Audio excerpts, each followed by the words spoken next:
that? What are these? What is this? Don't like change. It's different. It's not Don't the like same. change. Bring back the diamond and the sea that didn't mean anything. Oh, I'm starting a petition to bring it all back. I hate change. You'll bring somebody new in next. Honestly. Welcome to the new look Cultaholic News. This is nice, isn't it? Beautiful. It's like a lovely new shoe. The contents of Erick Rowan's cage has been revealed. A major title change occurred on last night's Raw.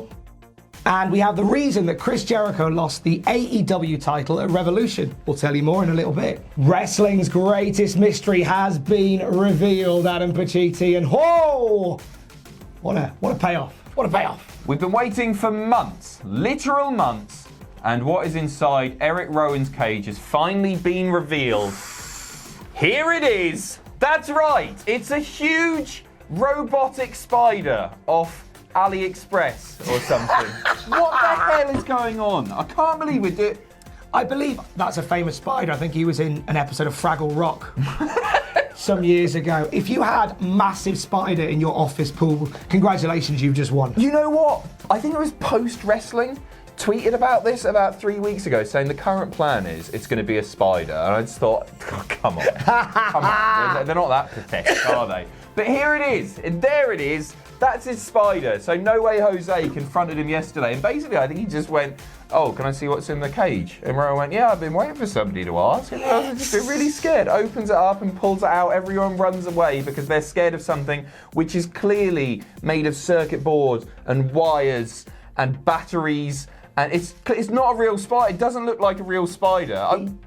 He looked a bit like that. He looked a bit like that cute little baby spider in those videos a while ago. Cute little baby spider. The cute little hairy spiders, like, oh hello, my name is Matthew. Matthew, of course. How you doing, pal? The epitome of cute. It was, you know the videos I mean. So where do we go from here? Is this the end of the...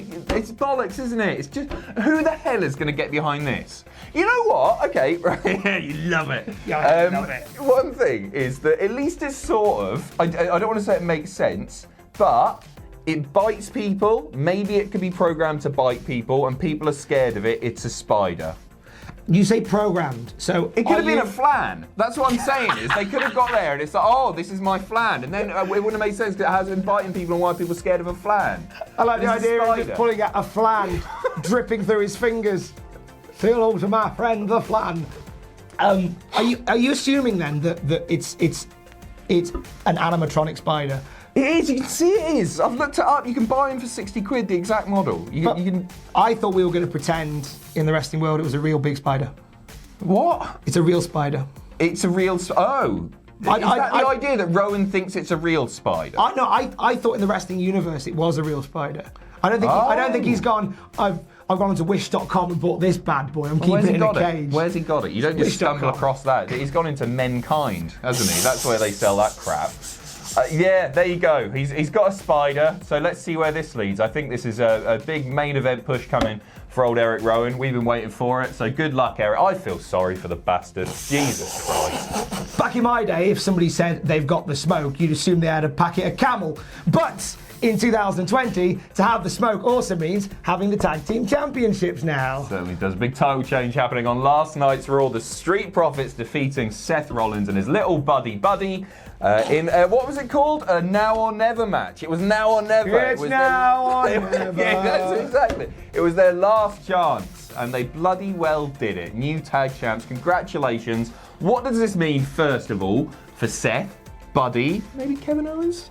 Well, I still think we're heading towards sort of Seth versus Owens at Mania. I agree. I feel like that's the match where we're going. So it builds that quite nicely. Mm-hmm. Somebody said in the office, why didn't they do this as Super Showdown? But it's presumably because Kev don't do Super Showdown. And this is the finish they wanted. Yeah, that makes sense. I thought we'll hang back a bit and do it on Monday. My thinking is, why don't they do it in 6 months when they've actually established this thing as a faction? Guess what? They've been together for 20 minutes. We've got to crack on, mate. Yeah, Mania's approaching, so I don't think Seth and his disciples are going to be a thing for very long here, are they? Maybe. I don't know. They might help out. It might just be Seth versus Kevin, but there's a chance, I think, that Seth might now go, oh, buddy, you're the one that let us down here, buddy. Not your buddy guy.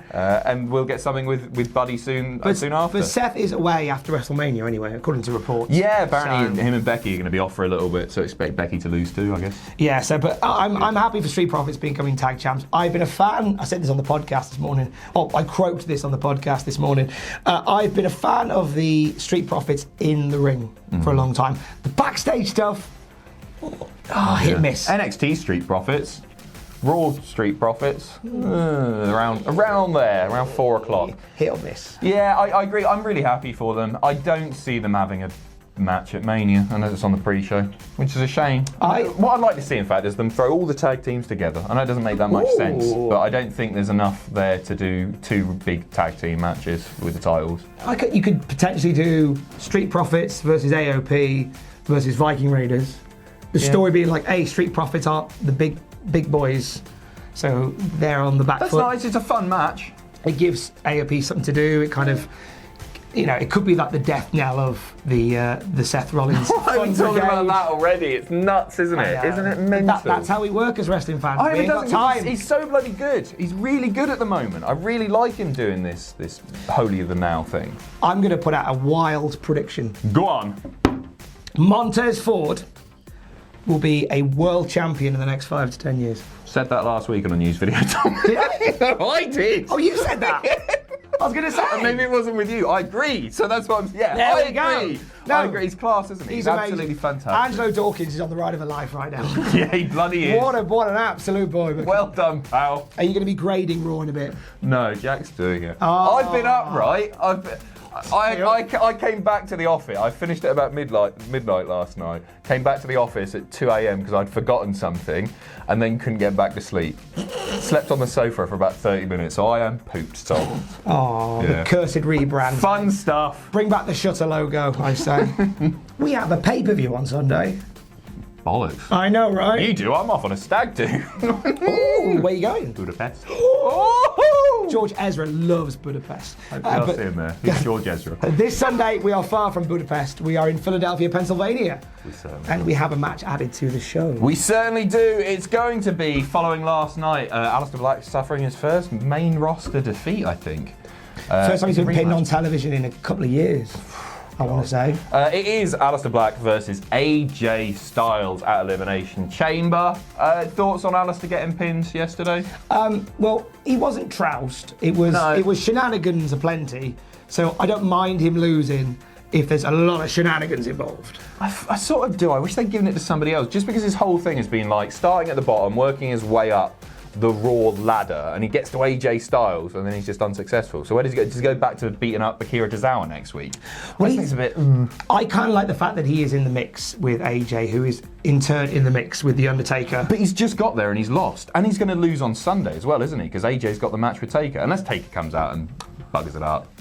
Maybe. Taker and Aleister are spoopy friends. They are. Spoopy brothers. They are. But that's not the only match that's been announced for Elimination Chamber. We've also got, once again, the Street Profits versus Seth Rollins and Buddy. That's happening again. Remember when they said they weren't just going to do rematches? That didn't last long. We'll run down the card very, very quickly for you. We have got the IC champion Braun Strowman defending against Nakamura, Sami Zayn and Cesaro in a handicap match. We've got the Elimination Chamber match over on SmackDown, which is a tag affair. So The Miz and John Morrison, the champions, defending against the New Day, the Usos, Ziggler and Rude, the Lucha House Party, and Heavy Machinery. That is going to be a packed pod with Heavy Machinery. Heavy Machinery, a couple of big boys. Oh, it's going to be like a really busy train. I hope somehow Mandy gets locked in with them. That's what I want to see. She dying there. All right. Better smell of onions. And the other Elimination Chamber match announced is Shayna Baszler versus Asuka versus Natalya versus Ruby Riott versus Liv Morgan versus Sarah Logan for the winner going on to face Becky Lynch at WrestleMania 36. Is this the most predictable Elimination Chamber card ever? It's up there, isn't it? Possibly. Two matches. But you know what? Sometimes, if it's predictable, it's all right. Like, Shayna Baszler winning is predictable, but it's all right, because we're building to something we want to see with Shayna. I'm fine with stuff being predictable if the outcome is really cool. And I think Baszler choking out Becky at WrestleMania is the way to go. And we just have to go through the Elimination Chamber to get there. I'm going to lock my predictions in right now. It's Street Profits, it's Braun, it's... Oh, that's the tough one. I'll come back to that. It's Shayna. And I think on the tag side, I think it's another retention, you know? Yeah, they just won it. Yeah, Miz and Morrison. I'm not locking mine down yet. Okay.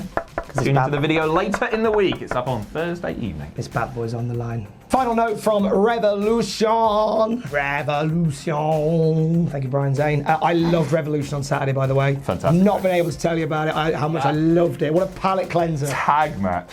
Oh, yeah, right after Super Showdown. Oh, Orange Cassidy and Pac. Lot of fun. Shoot that into my veins. I love that so much. Main event was good as well. Yeah. Changing of the guard. Absolutely. And we have the reason that Chris Jericho dropped the. That's a. I haven't. That's an amazing cosplay waiting to happen. Chris Jericho. Could somebody draw that for me? Yes. Chris Jericho. Tweet that across to Thomas. Thank you very much. So. The reason that Chris Jericho dropped the title at Revolution. And speaking on Wrestling Observer Radio, Dave Meltzer noting that Chris Jericho is taking time away from AEW in the summer for a music tour with his band Fozzy, so it made sense to drop the title now. However, you know what? It made the most sense to drop the title after Super Showdown. After everybody is super pissed off about this old guy winning the belt. And admittedly, like I remember getting a lot of flack on Twitter after I posted about Goldberg. Oh, he's 53 years old. I think it's really different because Chris Jericho turns up every week. He might not wrestle every week, but he still wrestles on the weekly. I think people took the age thing, and sometimes we're all a bit guilty of taking stuff too literally. And if all you do is see, well, Jericho's the same age as Goldberg, and you don't see any other difference between them, you're not paying the right kind of attention. No, I agree, and I think this was perfect. This was, not necessarily a passing of the torch, but putting the belt on the younger guy here. Following Super Showdown was the right call, and Moxley's going to be a hell of a champion. He's super hot right now. Yeah, definitely. Perfect timing, perfect. And it does, like I said, keep us guessing as to what Jericho will do between now and when he takes a break in the summer. There'll still be some more stuff to do. I think he'll be involved in the name-deleted cage match at Blood and Guts. Still not. Blood and Guts. Now I get that's getting us demonetized. Cheers, AEW. Thanks very much. I get why they called it that. Because it's a play on, it's a real childish dig on the comment that Vince made about them years ago. But I just don't. Not a fan of the name? No, It's going to be a hardcore thing. It's all going to be... We can't even say hardcore. We can't even put that in the description because of hardcore you-know-what. What can we say? Naughtiness. Naughty match. Maybe we come up with a new set of words for this. Yeah, let's go away and write a Naughtiness. dictionary. And you know what? I think I might do today. Hope you like the new assets and all this stuff. And if you don't, you can kiss our assets. And there's... Oh! I was about to plug the merch. ProWrestlingTees.com/Cultaholic. Go buy a t-shirt. Yes.